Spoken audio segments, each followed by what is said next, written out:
And in sports news, only basketball clubs registered with the National Sports Council will participate in the national championship.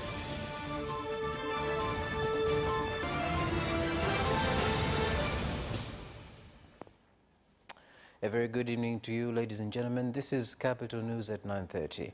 My name is Carlos Banda. First, the national news.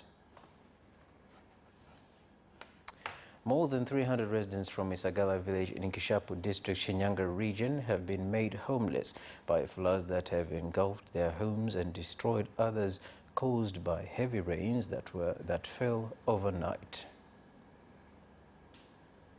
Maji yametukuta saa moja, yakaja yakaingia mpaka saa 3, yakaanza kupungua. Kufika saa 4 maji yakawa mengi tena yamezidi. Nikakuta hapa kuna mifugo 5 yote imekufa. Kaya kama 47 zimeathirika, lakini kaya hizo za jumla ya watu kama 300. Athari zilizojitokeza kwa sababu ya mafuriko haya ni pamoja na hii kukosa makazi, watu kukosa chakula kwa sababu kimelowa na maji, lakini watu wengine hawana sehemu ya kujistiri kabisa. Isagala, kata ya Igaga na kata ya Mamashele kule ndio kuna idadi kubwa ya watu, kwa sababu wamekutwa wamezingirwa na maji. Basi tukaenda tukachukua jeshi letu la uokozi na zimamoto, tukaenda pale tukaokoa. Kwa hiyo tukawaleta pale familia kama ya watu 42 kuja katika maeneo salama, na sasa wamerejea katika makazi yao ambayo wanaendelea kuhudumiwa. Vice President Dr. Philip Mpango has said that 2 power generation plants at the Mwalimu Julius Nyerere Hydro Dam are expected to be switched on in March this year. Vice President Dr. Philip Mpango made the statement when addressing the residents during a stop of his tour in Tanga region at Kabuku town.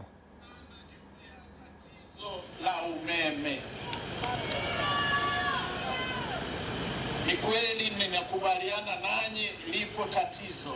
Niwajulishe kwamba ule mradi wetu mkubwa kwenye bwawa la Mwalimu Nyerere katika mto Rufiji imefikia hatua nzuri. Kwa hiyo itatupunguzia uhaba wa umeme kwa taifa zima, ikiwemo katika mkoa wa Tanga.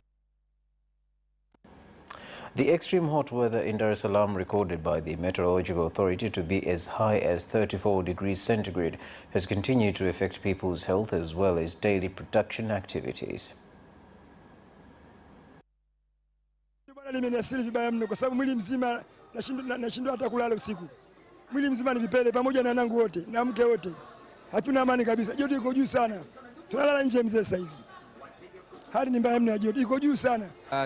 Joto katika shughuli zangu inaniathiri kiukweli kwa sababu joto ni kali kweli kwenye jiji la Dar es Salaam. Katika shughuli unaweza ukatembea unajikuta umeloa jasho mwili mzima. Kiukweli inaniathiri kiukweli. Joto ni kali, yani kiasi ambacho hata mteja ijapo kusimama hata dakika moja hawezi. Anafanya hali inakuwa ngumu. Na hii shida ya umeme ndo kabisa. Anasema watu tuko na vipele kama hivi. Sio na mimi vipele kwa sababu ya joto. Mchana joto kali, usiku joto kali. Joto linatuathiri na kunywa maji mengi sana kwa siku. The World Bank has pledged to provide funds for the construction of the ongoing standard gauge railway project as well as rehabilitation of the Central Rail line due to the importance of the projects in bringing about economic growth in the country. This was revealed in Dar es Salaam during a meeting between the Minister of Finance, Dr. Mwigulu Nchemba, Minister of Works, Innocent Bashungwa, the Minister of Regional Administration and Local Government, and the Resident Director of the World Bank, Nathan Belete. The transport team has already been reviewing this and has already identified, I think, a series of potential avenues and things that can be supported under the SGR. So I think really, Honorable Minister, we're keen to have this discussion to determine what is best at this stage based on the SGR vision for us to be engaged in relation to our overall program and available resources. Shukuru sana kwa Benki ya Dunia kuweka commitment ya kusaidia standard gauge railway. Hii ni hatua kubwa sana kwetu. Tunaomba utume timu ya wataalamu ili iweze kuendelea na hatua zinazofuata. Itashirikiana na timu yetu ya wataalamu, tuko na mtendaji mkuu wa TRC, mshirikiane na wenzetu ili hatua za kitaalamu zinazotakiwa ziweze kukamilishwa.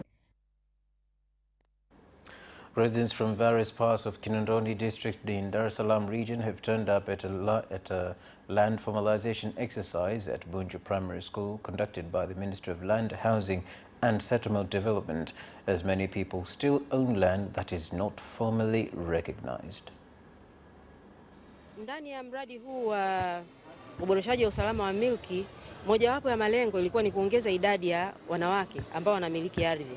Na niseme tu matokeo yamekuwa ni mazuri, kwa sababu kabla ya kuanza utekelezaji wa mradi huu, kiasi cha wanawake ambao walikuwa kimiliki ardhi, takwimu zinaonyesha walikuwa ni kama 25%. Lakini imeongezeka kutoka 25% mpaka 41%. So, tunaishukuru Wizara ya Ardhi kwa ajili ya hii kliniki walioileta katika hii kata yetu. Kiukweli yani imeturahisishia kupata hati kiurahisi kabisa, kwa kuwa yani ndani ya dakika kadhaa tu mimi tayari nishapata hati yangu, hati miliki. Pia tunawahamasisha wanawake wenzangu na pia wanandoa kuja kupata hati miliki ile ya pamoja. Residents in Tabora region have called on the National Electoral Commission to adhere to the rights of all candidates vying for councillor positions in the by-elections that will be held on March 20th this year in 21 councils of Tanzania mainland. Zikipita huwa zinaacha makando, zinaacha migogoro. Kwa upande wetu sisi tunataka chaguzi zifanyike za kidemokrasia, kwa maana zifanyike za haki, za uwazi na ziwe huru. Maana kwenye uchaguzi huwa kuna matokeo mawili, kuna kushinda na kuna kushindwa.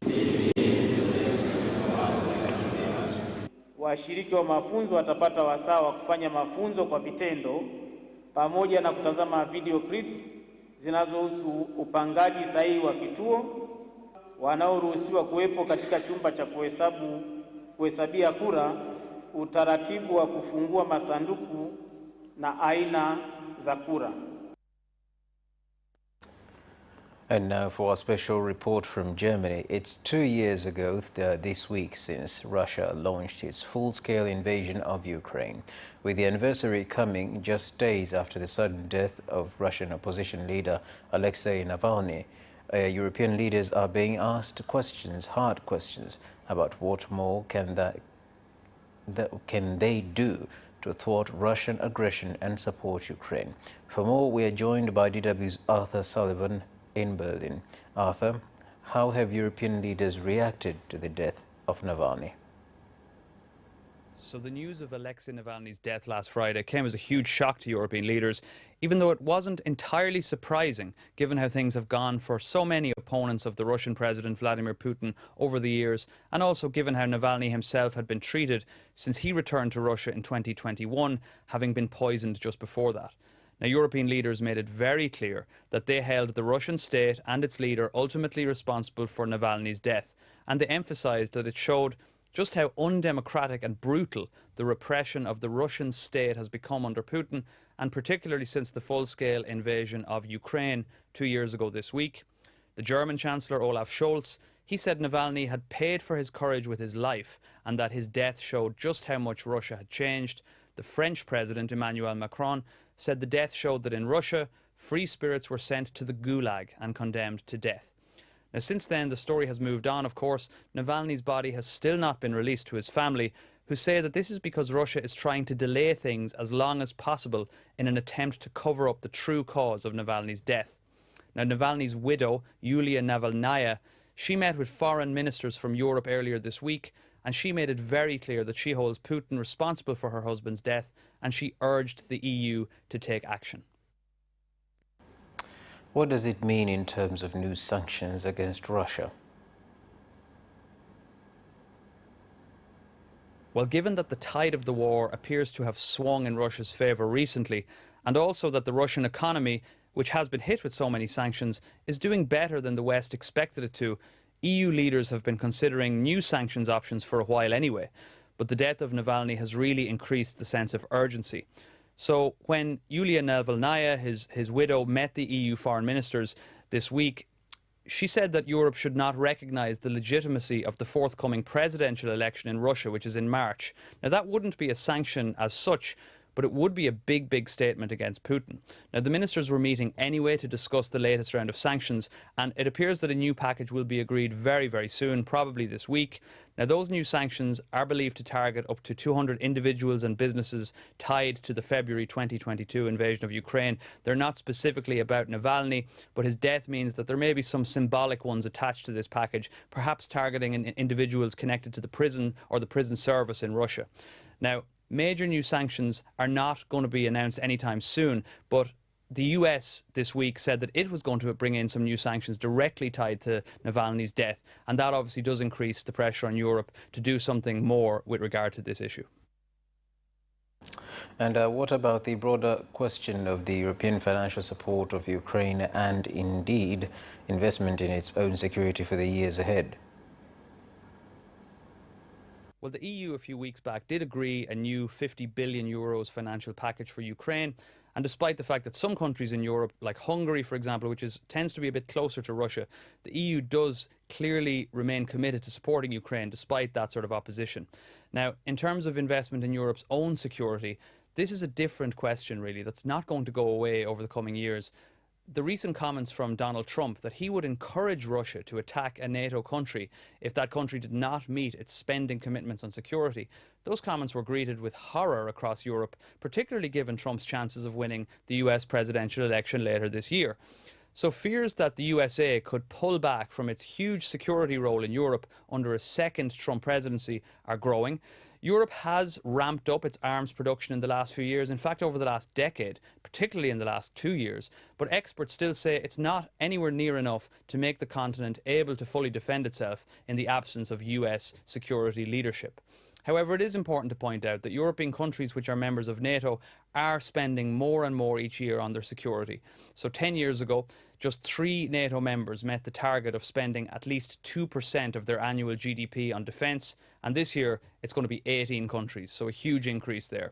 And here's the thing overall. For a long time, this question itself was simply not a question, it was dormant, and that is not the case anymore. In fact, it's a bigger question than it has been probably at any stage since the Cold War. And it's only going to get bigger, given what we've seen happening in Ukraine and what happened in Russia with Navalny last week. Thank you, Arthur, for sharing that detailed insight on what's going on in Europe. Ladies and gentlemen, that concludes the national news for tonight. We'll take a short break and return for business stories.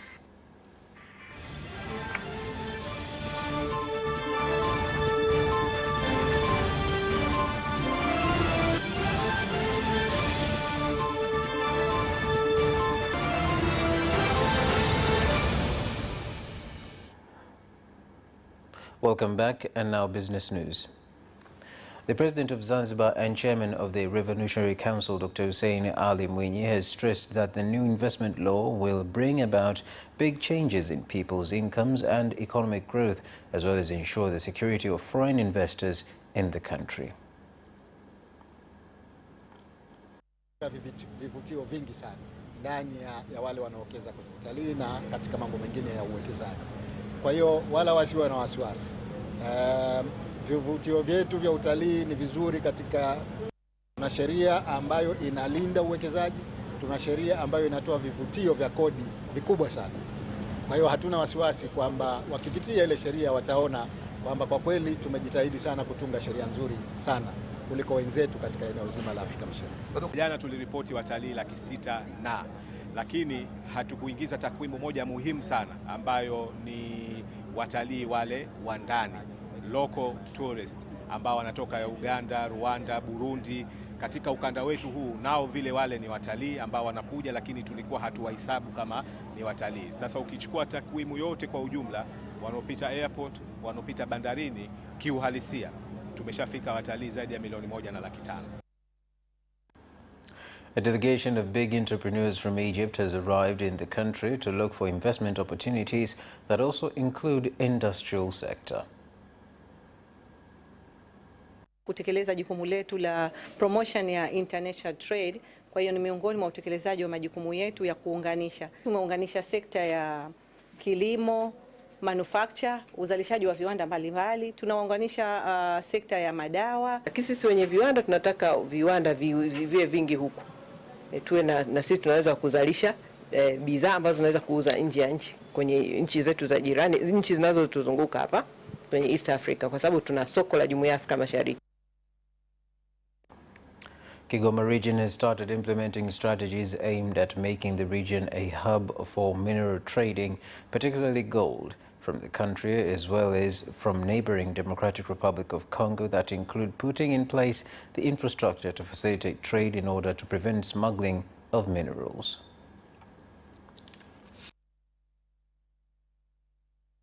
Kuanza kutumika kwa jengo la madini na vitu mkoani Kigoma kutawezesha na kurahisisha biashara nzima ya madini na kuwa kiungo muhimu cha kuwakutanisha wachimbaji na wafanya biashara kwa lengo la kuuza na kununua madini. Ufunguzi wa soko hili mimi nauzungumza kwamba utakuwa kwetu ni mzuri. Kwanza utatusaidia kuwavuta wageni kutoka nje, kwa mfano kama vile DRC ni jirani zetu, inaweza ikasaidia kwamba wakawa na soko la karibu.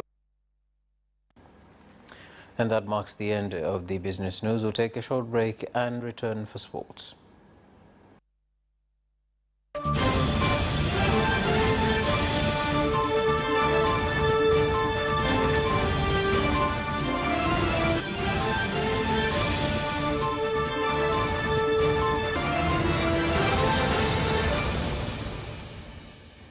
Welcome back, and now sports news. Basketball clubs that have not registered with the National Sports Council have been warned that they will not participate in the national championships. Hili ni agizo ambalo tumepokea barua sisi kama shirikisho na si lazima tulifanyie kazi. Hivyo wakurugenzi wa ufundi ndio sehemu yetu ya kazi, ukizingatia sasa hivi timu nyingi au mikoa mingi ipo katika maandalizi ya kuanza msimu ya ligi ya mikoa. Hivyo tunasisitiza sana, na si hapo tu, lazima wachezaji wote waingie katika mfumo wa TBF MEP. The Boxing Commission TPBRC has urged Tanzanians to turn up and cheer for Selemani Kidunda when he fights Asamale Willem from South Africa for the WBF belt.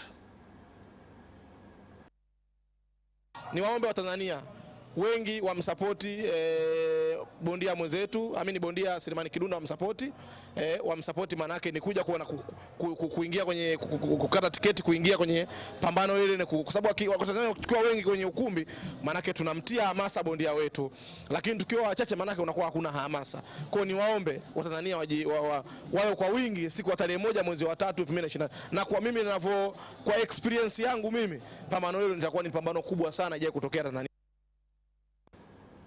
Kilimanjaro Regional Commissioner Nurdin Babu has said that the Kili Marathon will have a development impact on the participants as well as the region.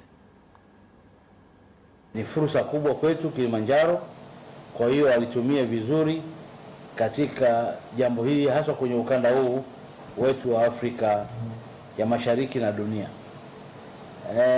Na hakika na habari nilizonazo kwamba washiriki zaidi ya 10,000 watakuwa hapa Kilimanjaro kwa ajili ya mbio hizi za Kilimanjaro. And that sports item ends our news bulletin for tonight. Thank you so much for watching and good night.